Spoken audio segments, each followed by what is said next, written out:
राजनीति विज्ञान के द्वितीय प्रश्न पत्र के अंतर्गत भारतीय राष्ट्रीय आंदोलन का संक्षिप्त इतिहास, भारतीय संविधान का निर्माण इस प्रकार से हुआ एवं संविधान निर्माण के स्रोत क्या थे, इसके बारे में अपन विचार करेंगे।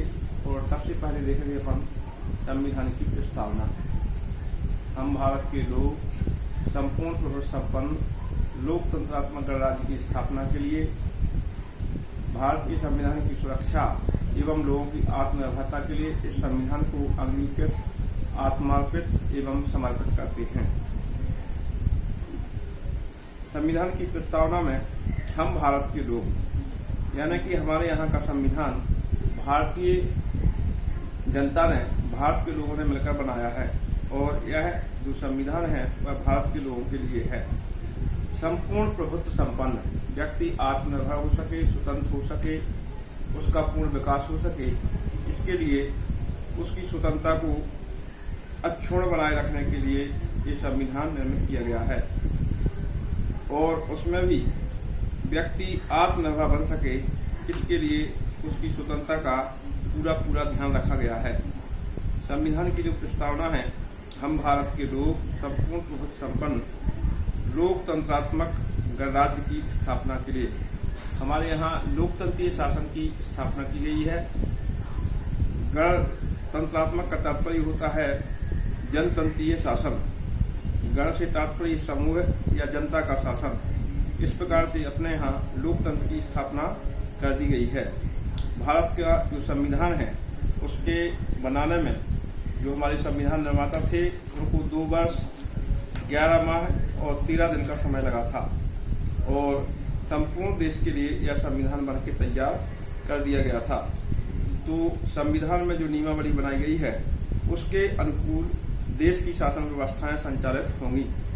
इसके अलावा भारत के संविधान की जो प्रमुख विशेषताएं हैं, नागरिकों के लिए मौलिक अधिकार की व्यवस्था, राज्य के नीति निर्देशक तत्वों की व्यवस्था, अप्रत्यक्ष लोकतंत्रीय शासन की स्थापना एवं नागरिकों को आत्मनिर्भर बनाने की पूरी कोशिश की गई है।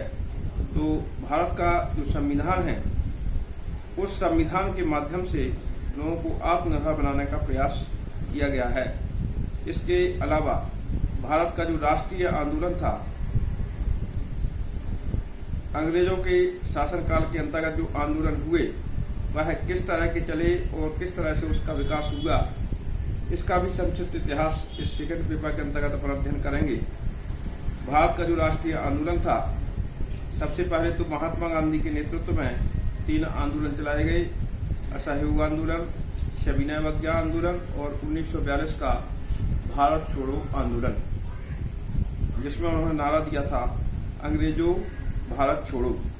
इसके अलावा जो क्रांतिकारी आंदोलन था उसके माध्यम से भी भारत को आज़ादी प्राप्त हुई थी। तो इस तरह से जो राष्ट्रीय आंदोलन का संक्षिप्त इतिहास है या राष्ट्रीय आंदोलन के माध्यम से जब हमें आज़ादी मिली उसके पश्चात हमारे देश का संविधान बनके तैयार हुआ था। जो गांधी जी के नेतृत्व में आंदोलन चलाए गए, असहयोग आंदोलन, शासन के कार्यों का में असहयोग करना, शासन की नीतियों और रीतियों में जो विरोधाभास था उसका विरोध करना, ये असहयोग आंदोलन था 1920 का। सविनय अवज्ञा आंदोलन, विनय पूर्वक शासन के कानूनों की अवहेलना करना, सविनय अवज्ञा आंदोलन था। इसमें गांधी जी ने साबरमती के किनारे समुद्र तट पर जाकर स्वयं अपने हाथों से नमक बनाकर नमक कानून भंग किया था, क्योंकि उस समय अंग्रेजों ने नमक पर भी टैक्स लगा दिया था और इस तरह से उन्होंने विनय पूर्वक शासन के कानून की अवहेलना की थी। इसके अलावा तीसरा आंदोलन था इनका भारत छोड़ो आंदोलन। अंग्रेजों भारत छोड़ो और हमारी जो खोई हुई आज़ादी है वो हमें प्रदान करो, इस आधार पर उन्होंने तीसरा आंदोलन चलाया था भारत छोड़ो आंदोलन। तो भारतीय राष्ट्रीय आंदोलन का जो संक्षिप्त इतिहास है उसमें महात्मा गांधी का जो योगदान रहा, अन्य जो हमारे उस समय के आंदोलनकारी नेता थे उन्होंने अपूर्व सहयोग किया, जिसके बलबूते पर हमें आज़ादी प्राप्त हुई थी। इस तरह से राष्ट्रीय आंदोलन का जो संक्षिप्त इतिहास था वह संक्षेप में अपन देखेंगे और उसी के आधार पर उसकी अगली कक्षा में व्याख्या करेंगे। धन्यवाद।